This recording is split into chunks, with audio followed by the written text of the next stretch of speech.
Gracia para la humanidad. 8. Cuando Dios los dejó confundidos. ¿Alguna vez ha tenido usted la oportunidad de reintentar hacer algo importante en lo que falló cuando lo intentó la primera vez? Génesis 9, 1 al 7. Una nueva oportunidad es exactamente lo que Dios le dio a los hijos de Noé para seguirlo. Todo un regalo inmerecido. Dios les dijo, fructificad y multiplicaos. Génesis 9, 1.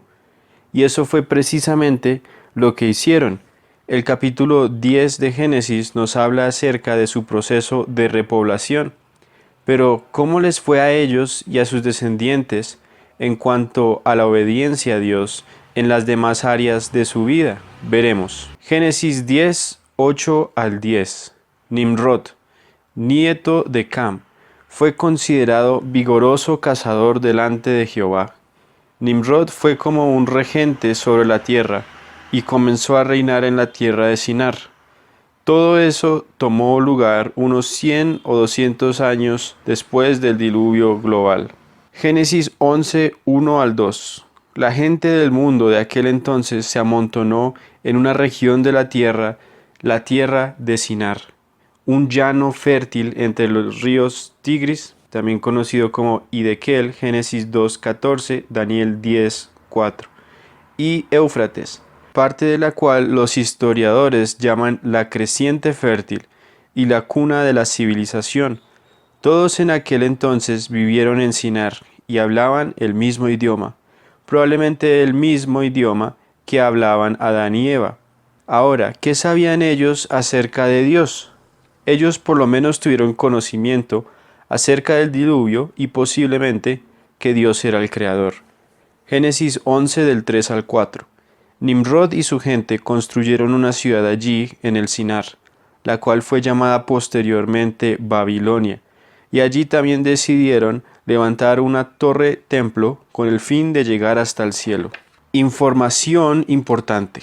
Algunos historiadores bíblicos dicen que la idea de llegar al cielo no era tanto una de construirla tan alta que llegara al lugar donde vive Dios, sino de ser un lugar donde el hombre podía acercarse al Dios o a los dioses.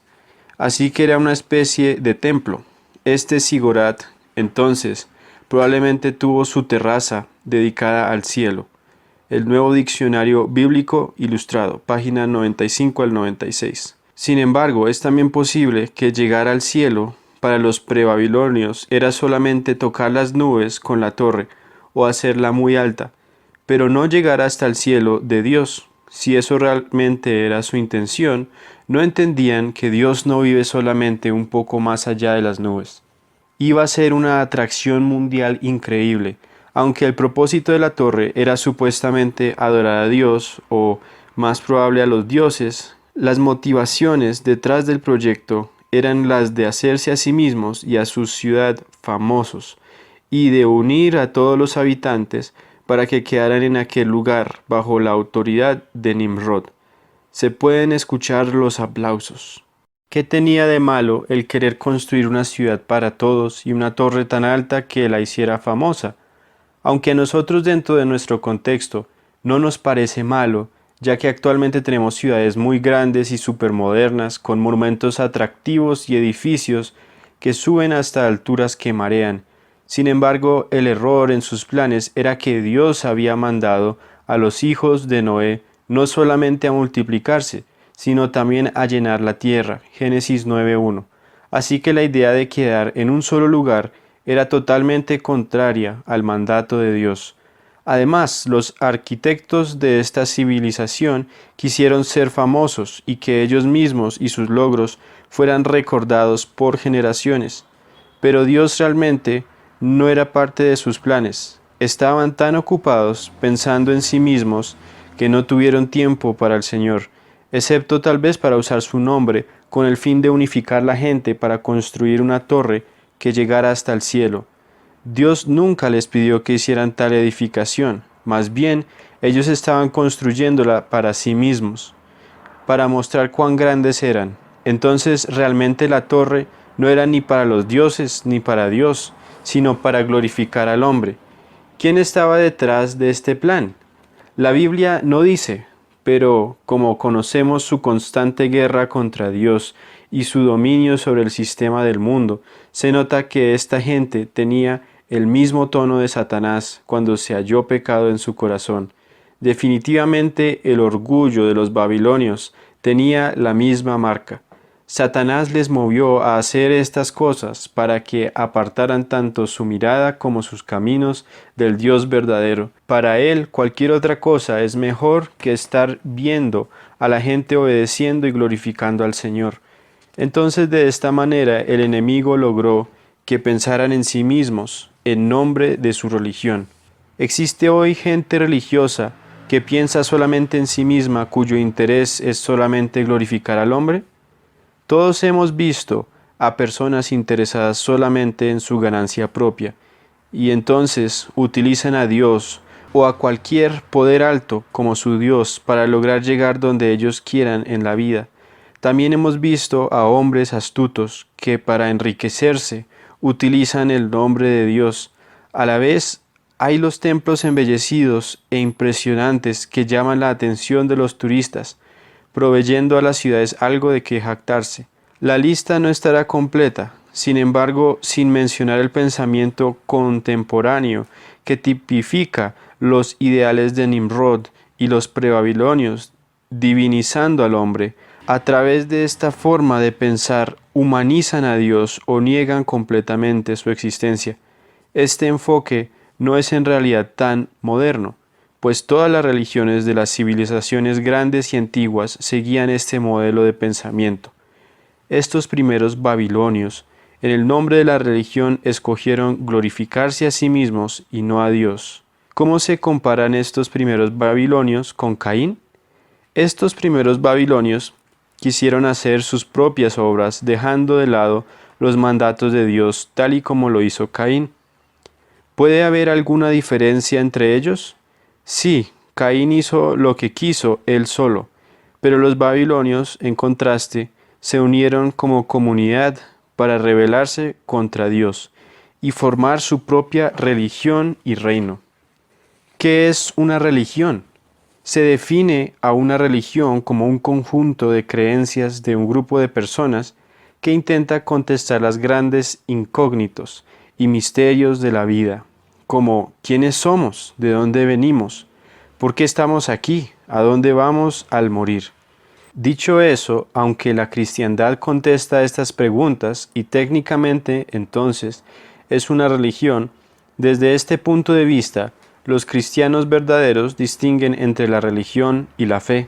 En la religión el hombre trata de alcanzar a Dios con sus propios términos y esfuerzos, pero la fe consiste en confiar en Dios de acuerdo con sus santos y perfectos términos. La religión de los primeros babilonios, mostrada aquí en Génesis 11, nos advierte acerca del intento fracasado por alcanzar a Dios, tomando su propio camino. Lo que le pasa al corazón del hombre. Romanos 1, 21 al 25 y 28. Justo como dice aquí en el versículo 21, Nimrod y los prebabilonios tuvieron algún conocimiento de Dios, pero no les importaba darle gloria como Señor sobre ellos, ni le dieron gracias. Más bien se volvieron vanos en sus propios pensamientos, y sus corazones necios no pudieron ver la verdad. Además se nota que se degradaron hasta el punto de no querer tener conocimiento de Dios, como lo expresa el versículo 28, prefiriendo cambiar lo que sabían de Dios, torciéndolo, para que cupiera dentro de sus propios diseños y nivel de comodidad. Confundidos. Génesis 11, del 5 al 9. ¿Le importaba a Dios lo que hacían estas personas? ¿Se daba cuenta de sus planes? Dios los vio, pues Él ve todo lo que pasa y le importa lo que hacemos. Como resultado de su desobediencia y arrogancia, Dios quiso deshacer su unidad y a la vez evitar que avanzaran demasiado en una dirección equivocada. Así que intervino y les confundió por medio de darles más idiomas. Dios, hablando en este pasaje, dice, descendamos y confundamos. ¿Con quién estaría hablando Dios? Dios aquí, al igual que en Génesis 1:26, habla con los otros miembros de la Trinidad, porque Él es trino. Fue Dios en sus tres personas quien confundió sus idiomas. ¿Tenía Jehová que bajar para darse cuenta de lo que hacían las personas? Proverbios 15:3. Dios no tenía que bajar porque ya sabía lo que estaba ocurriendo. El hecho de bajar entonces expresa su toque personal, es decir, Dios tomó cartas en el asunto personalmente. ¿Se le puede ganar a Dios? ¿Satanás pudo? ¿Adán y Eva, Caín o los prediluvianos le ganaron a Dios? Obviamente no, pero sus enemigos van a seguir intentando. Usemos nuestra imaginación. Imagínese estando presente aquel día trabajando en la torre. De repente alguien le habla, pero parece que está solamente balbuceando. Entonces usted le pregunta, ¿podría usted decirlo de nuevo? Él entonces balbucea otra vez en su nuevo idioma, diciendo que usted debe dejar de balbucear. Pero por supuesto, usted no le entiende ni una palabra. Inmenso lío, así fue. En el versículo 9 dice que ellos nombraron aquel lugar Babel. Esta palabra tiene en el hebreo un sonido muy parecido a otra palabra que significa confusión, pues estaban bien confundidos. Algunos creen que todos los idiomas son ramas que vuelven históricamente al tronco de un idioma original, el cual, con el correr de los siglos, ha evolucionado hacia los diversos idiomas que existen en la Tierra hoy. Pero, ¿qué hay de malo con esta teoría? La teoría de un idioma original raíz se equivoca porque bíblica e históricamente es imprecisa. Dios dio origen a todos los idiomas en aquel momento en Babel, con excepción del idioma original de Adán y Eva, el cual Dios les dio al momento de crearlos. Sin embargo, eso no quiere decir que algunos se fueron de la construcción de la torre hablando inglés y otros conversando en alemán.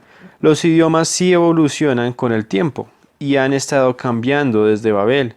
Además, la teoría que se basa en la evolución no concuerda con la realidad de los idiomas actuales del mundo. El problema es que muchos idiomas son tan diferentes que no hay una manera de comprobar la teoría. En contraste, la Biblia nos ofrece una explicación que tiene mucho sentido con el mundo real. Dios confundió los idiomas y cuando lo hizo muy bien. Desde Babel, los idiomas que fueron creados han cambiado y se han confundido aún más con la extensión del hombre sobre la faz de la tierra. Luego la mezcla de las gentes ha contribuido a la mezcla de los idiomas y cambios consecuentes. Como resultado de este juicio, los hombres se fueron de Babel, porque ya no había nada que los retuviera allí, pues no tenían un idioma en común y les era imposible comunicarse con todos. Así que la continuación de la construcción de la torre fue imposible para ellos. Nimrod debió haber luchado en vano para controlar el éxodo masivo, pues seguramente cada individuo se unió a su grupo idiomático para formar nuevos pueblos y se fueron del Sinar en búsqueda de un terreno propio. ¿Logró Dios lo que quería? ¿Dios juzgó su pecado? Esta intervención de Dios logró justo lo que Dios quería, que fueran a llenar la tierra. Dios no juzgó su incredulidad, ni destruyó su torre. ¿Por qué no intervino Dios de manera tal para que hubieran creído en Él? La pregunta nos pone a especular, pero tal vez Dios no lo veía necesario mostrar más evidencia de su existencia y bondad en este momento. El hecho de juzgarlos, como lo hizo, de todos modos debería haberles causado detenerse y contemplar lo que Dios hizo allí y voltear sus corazones hacia Él. La intervención de Dios no era solamente un juicio, era además un acto de su gracia, similar al acto de gracia cuando mantuvo al hombre lejos del árbol de la vida. Al dividir al hombre, logró controlar su capacidad de independencia de Él. Eso podría sonar feo, pero el hombre realmente necesita a Dios. Es por su propio bien que Dios les mantuvo desunidos y así más humildes, pues los prebabilonios se creían grandes. Siguiente tomo es tomado de Crossing Cultures in Scripture, Biblical Principles for Mission and Practice. ¿Qué le sucedió a esa antigua interconexión que forzó a Dios a intervenir y retrasarlo durante milenios? No era la torre, al contrario de las coloridas lecciones de la escuela dominical que se centran en esa parte de la historia, era el egocentrismo de la humanidad y su intención egoísta. Su egocentrismo se evidencia con la frase: hagamos un nombre para nosotros mismos. Génesis 11:4. Su intención egoísta se encuentra en la oración, y nada de lo que proponen hacer ahora les será imposible. Génesis 11:6. Como pueblo unido estaban ganando una capacidad que rivalizaría con su necesidad de Dios. Toda la empresa de construir esta megaciudad apestaba a arrogancia, orgullo humano e independencia del Todopoderoso. El resultado de este juicio fue que, por primera vez en la historia humana, la humanidad habló en muchos idiomas y dialectos. Esto dio lugar a que las personas se agruparan en afinidades lingüísticas, así que el Señor las dispersó desde allí sobre la faz de la tierra. Génesis 11:8. Pero esto no fue una dispersión desordenada. El apóstol Pablo nos dice que la mano de Dios guió para hacer que la humanidad viva en toda la faz de la tierra, habiendo determinado los periodos asignados y los límites de su lugar de morada. Hechos 17:26. La grandeza de Dios no puede ser captada adecuadamente en una sola expresión cultural. A través de las muchas y variadas expresiones culturales, comenzamos a comprender y a apreciar más profundamente el carácter, la maravilla y la naturaleza multifacética de Dios. En su bondad, Dios ha enriquecido a la humanidad con la diversidad cultural que comenzó después del evento de Babel. Ese juicio sobre la humanidad, hablando en múltiples idiomas, se convirtió en la avenida de la diversidad cultural. La raza se ha separado desde entonces. Debemos apreciar que la rica variedad de las expresiones culturales que disfrutamos hoy es de parte de Dios. Después de esto, ¿qué? De acuerdo con la historia de las culturas más antiguas, ¿qué tipo de religión tenían la mayoría de ellos? La historia demuestra que fueron idólatras adorando varios dioses. Entonces el hombre siguió en el mismo rumbo de antes, buscando cualquier cosa menos la verdad. La historia y Dios. Solo Dios nos ha contado tantos detalles del pasado. Solamente su palabra ha sido tan precisa. Continuamente los arqueólogos hacen descubrimientos que verifican las historias bíblicas, como el descubrimiento de la Torre de Babel en Irak. Así se entiende que sin la Biblia como referencia no se puede construir una historia verdaderamente precisa. Dios quiere que lo conozcamos y por eso nos dio un libro tan fácil de creer y a la vez tan increíble y sin error. ¿Y la nueva oportunidad? Entonces, ¿cómo les fue a los hijos de Noé y a sus descendientes con la nueva oportunidad de obedecer a Dios? Los descendientes de Noé fallaron miserablemente en su nueva oportunidad. En aquel entonces parece que no había nadie siguiendo al Señor. Sabemos que aunque Dios les dejó confundidos, su propósito era que volvieran sus corazones a Él, y que nosotros, al mirar la historia de aquellos, podríamos decidir tomar otro rumbo que el que aquellos tomaron.